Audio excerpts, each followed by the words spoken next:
Every planet we have ever confirmed exists somewhere in this galaxy was found, because it was already there. We pointed telescopes at stars, measured wobbles and dimming, and cataloged what the universe had already built. But the universe is not finished. The laws of physics permit planetary compositions and configurations that have never been observed. Worlds that could form, that the chemistry and physics of planet formation actually allow, but that either require conditions rare enough that none have formed yet, or conditions so specific that we simply haven't found them in the 5,700 confirmed exoplanets cataloged so far. These are not science fiction worlds. They are theoretical predictions, products of peer-reviewed planetary science, astrophysics research, and the same equations that correctly describe the planets we already know. They are the planets the universe could build, the ones it hasn't gotten around to yet. Here is every type. 1. The coreless planet, a world with no heart. Every rocky planet in our solar system has one thing in common. At its center is a metallic core, dense iron and nickel, partially molten, generating a magnetic field through the dynamo effect. Earth's core, Mars' ancient core, Mercury's oversized core. The assumption that all rocky planets have metallic cores is so universal in planetary science that it was not seriously questioned until 2008.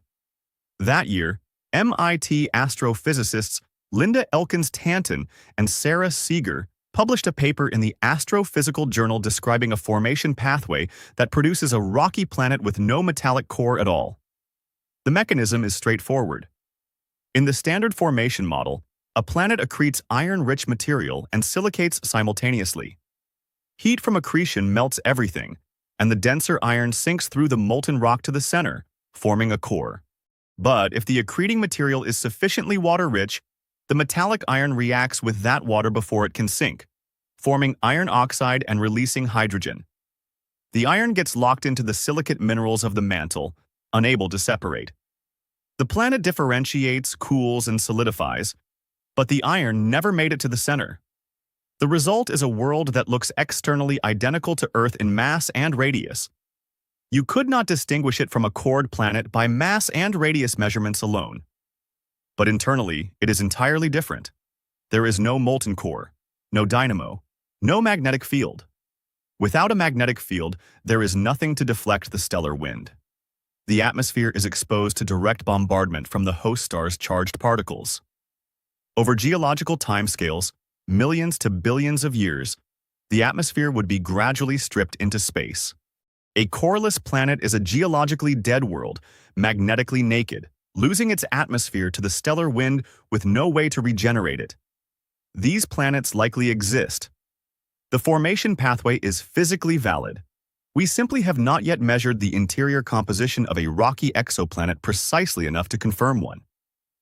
The instruments required to detect the absence of a core from 40 light-years away do not yet exist. 2. The ammonia world, where life plays by different rules. Water is the solvent of life on Earth. It dissolves nutrients, facilitates chemical reactions, transports molecules across cell membranes. It is liquid across a wide range of temperatures under Earth's atmospheric conditions, and it has a remarkable set of chemical properties: high surface tension, high heat capacity, the ability to dissolve both ionic and polar molecules that make it an ideal medium for biochemistry. But water is not the only solvent with these properties. Ammonia, nitrogen bonded with 3 hydrogen atoms, shares several of water's most important chemical characteristics. It has a liquid range from -78 to -33 degrees Celsius at standard atmospheric pressure. It dissolves ionic compounds readily. It participates in acid-base chemistry.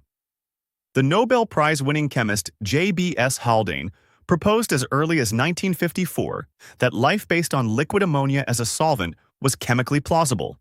An ammonia world would form in the outer regions of a solar system, beyond the snow line where water ice is stable, but far enough that ammonia, which has a lower freezing point, can exist as a liquid on the surface or in subsurface oceans.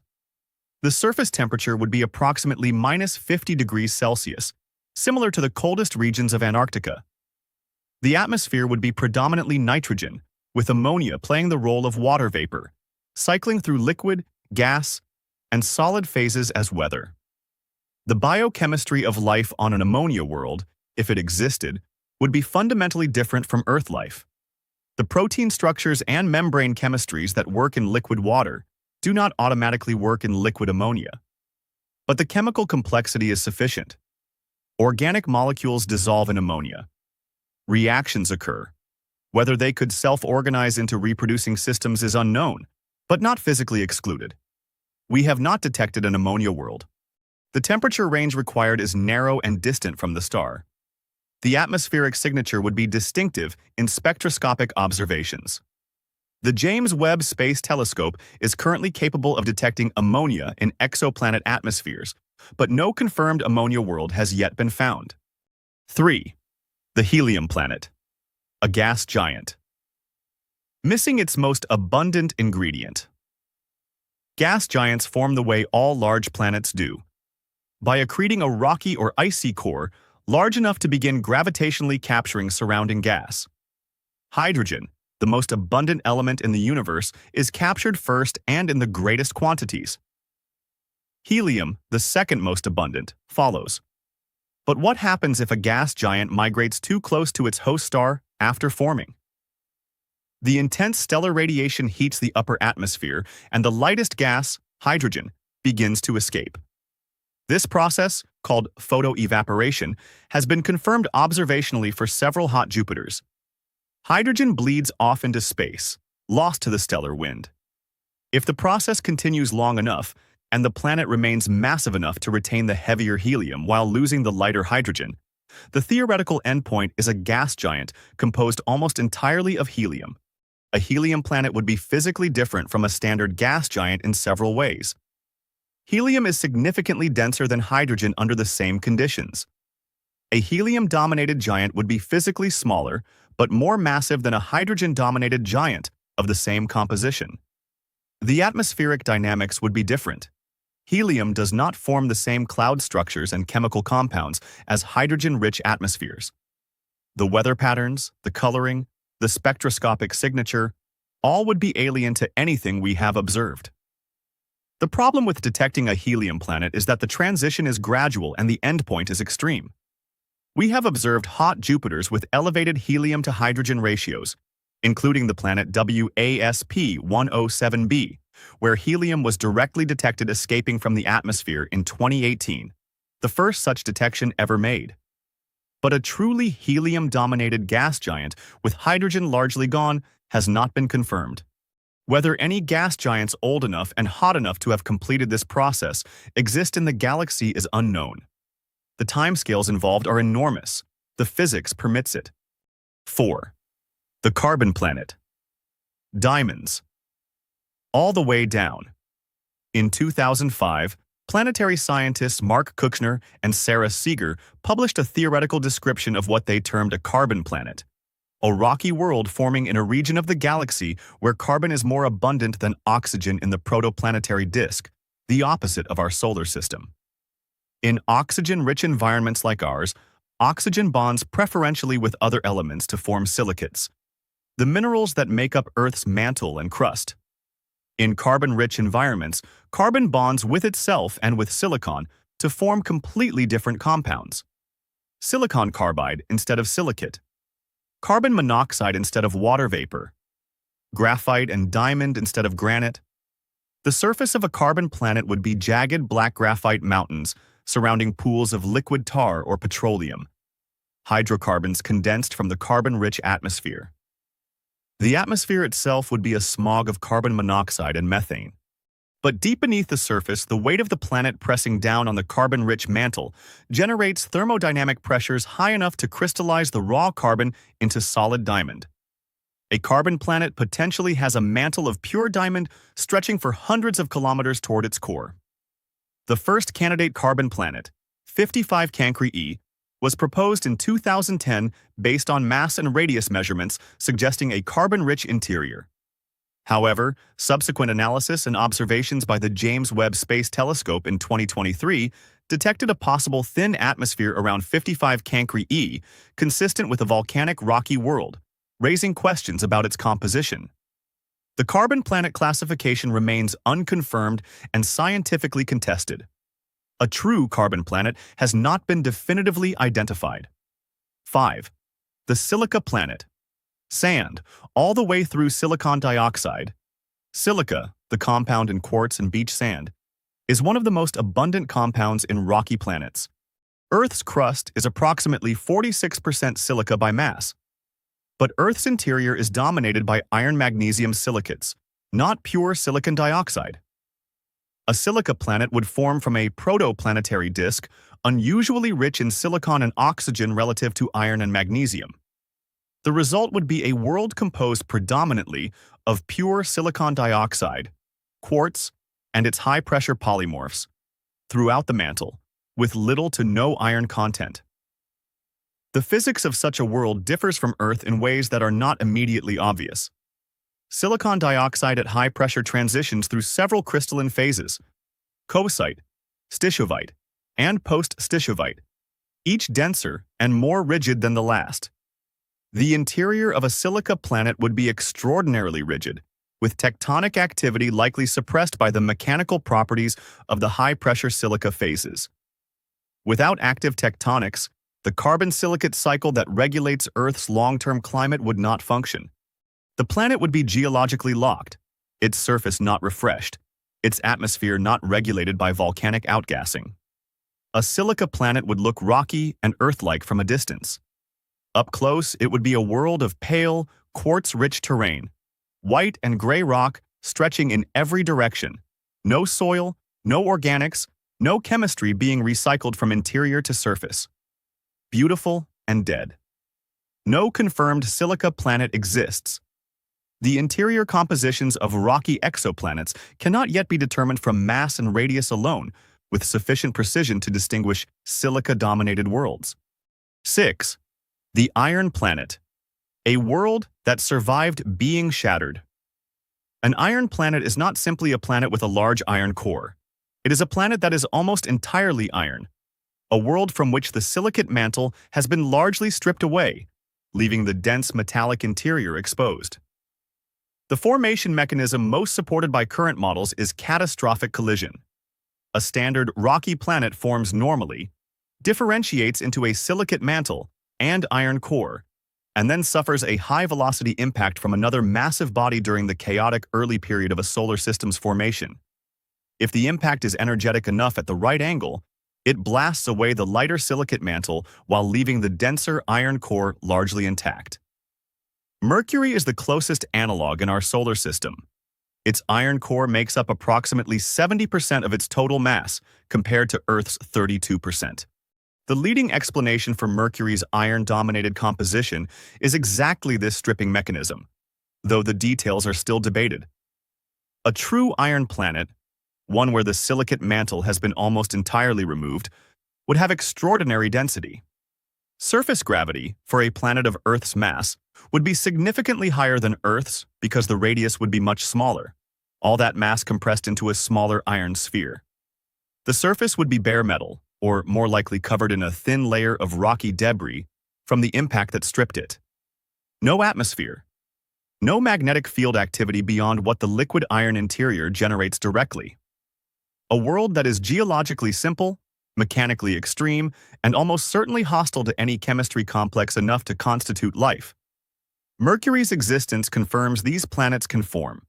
A more extreme version, more thoroughly stripped, is physically plausible and has likely occurred somewhere in the galaxy's 13.8 billion-year history of solar system formation. 7. The quasi-planet. Orbiting nothing. Every planet we have ever catalogued orbits something, a star. In some theoretical configurations, a binary system. But the laws of physics do not require this. Rogue planets, objects of planetary mass that do not orbit any star, are confirmed to exist. Estimates suggest there may be billions wandering the Milky Way, ejected from their home solar systems by gravitational interactions during formation. These are real. They have been detected. But a quasi-planet is a different theoretical concept. Rather than a planet ejected from a system, A quasi-planet would be an object that formed in interstellar space directly from the gravitational collapse of a cloud of gas and dust. Not around a star, but in the void between stars. It would form the way a star forms, but with insufficient mass to ignite fusion. It would be a planetary mass object that was never part of any solar system.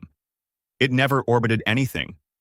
It formed alone, in the dark, and has existed alone since its formation. The distinction matters because the formation environment is different. A quasi-planet formed in interstellar space would have access to interstellar medium composition, slightly different elemental abundances than the interior of a protoplanetary disk around a star. Its chemistry would reflect the chemistry of the galaxy itself, not any particular star system. Whether quasi-planets exist in this specific sense, formed in isolation from the interstellar medium rather than ejected, is theoretically plausible but observationally unresolvable with current technology. Distinguishing a rogue planet ejected from a solar system from one that formed independently in space requires interior composition data that cannot be obtained remotely. 8. The ammonia water world. The planet that stays liquid forever. Individually, water and ammonia each require specific temperature ranges to remain liquid. But mixed together, they form something more useful. Ammonia and water mix in a eutectic ratio, a specific proportion at which the mixture has a lower melting point than either component alone. A 32% ammonia in water solution remains liquid down to approximately -100 degrees Celsius before freezing. This is the antifreeze principle at planetary scale. An ammonia water world would be an ocean planet where the global ocean is not pure water, but a cold, dense, ammonia-rich solution that remains liquid at temperatures far below water's freezing point. Such a world could exist at distances from its star, where a pure water ocean would long since have frozen solid, pushed into the outer reaches of a habitable zone, or orbiting a dim red dwarf at a distance where surface water is impossible.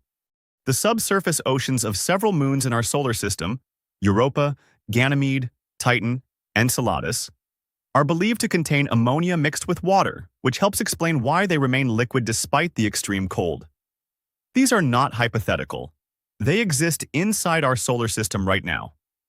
A planet-scale version of this, an ocean world where the entire global ocean is an ammonia water mixture, potentially hundreds of kilometers deep, has not been confirmed. But the chemistry is not speculative. It is the same chemistry keeping water liquid inside the moons of Jupiter and Saturn at temperatures that should have frozen them solid billions of years ago. These 8 worlds have something in common. None have been definitively confirmed. All are permitted by the same physics that built the planets we have found. All require conditions that are rare but not impossible across a galaxy of 400 billion stars and a universe that has been forming solar systems for 13 billion years. The planets we know about were found because they were already there, already formed, already orbiting something we could measure. The planets on this list are waiting for the right star, the right disk, the right collision, the right orbital migration, the right temperature at the right distance. The universe has not finished building solar systems. It is building them right now, in nebulae across the galaxy, in disks of gas and dust orbiting stars that formed 1 million years ago and will not have solid planets for another million. Somewhere in that ongoing construction, the universe is probably building at least one of these. It just hasn't finished yet.